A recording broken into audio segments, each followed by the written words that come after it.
Let's talk about Chicago, my hometown, where we have Mayor Lori Lightfoot, her running for re-election Right. in that city. And What did happen, Aaron? You want to give us the facts here?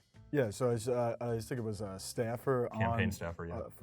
On Lori Lightfoot's campaign that sent an email to Chicago public schools and was encouraging teachers in the schools to offer their students extra credit to essentially volunteer to help Lightfoot's re-election campaign.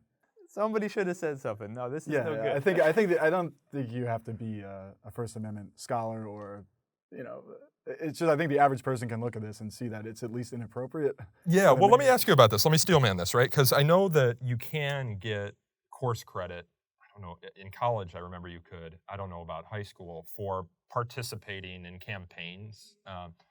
But it's usually something that's done of your own volition. It's something your own choice. To the extent you're presented with the opportunities, it's just like kind of on a jobs board. People put it on it. But there seems to be some sort of inappropriateness, right? When you have the mayor, who is the top elected official in Chicago, telling teachers, her employees, to encourage their students to volunteer for her election campaign for course credit. And that's a part, right? It's not just any campaign. It's not just go get involved in the democratic process, pick a campaign, we'll give you some extra credit. Go get a civic education by knocking on doors. No, it's you're going to knock on doors for my campaign, right? What if you knock on the doors of our competitors? You going to get extra credit? No. That's the problem, right?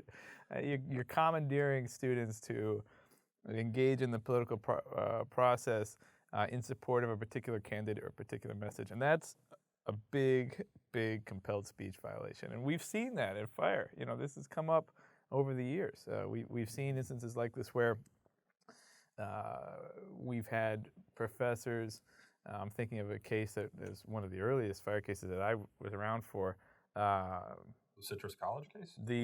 Or Rhode Island. Rhode Island case where a student is in I want to say he's a graduate student in a social work program. Yep. Right? And Bill Faulkner, am I getting that right? I'm looking at our article about Lightfoot here. We don't actually name the student in that Rhode Island College case. The case is still going on, and this is back in 2006. David French was still the president of FIRE. I mean, holy smokes, Greg was the legal director. Case. Yeah, and so it's still working its way through the Rhode Island Supreme Court system.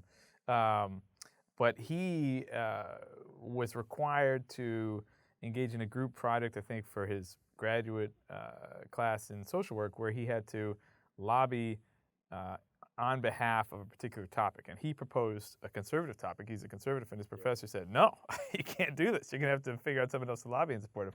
He's like, what are you talking about?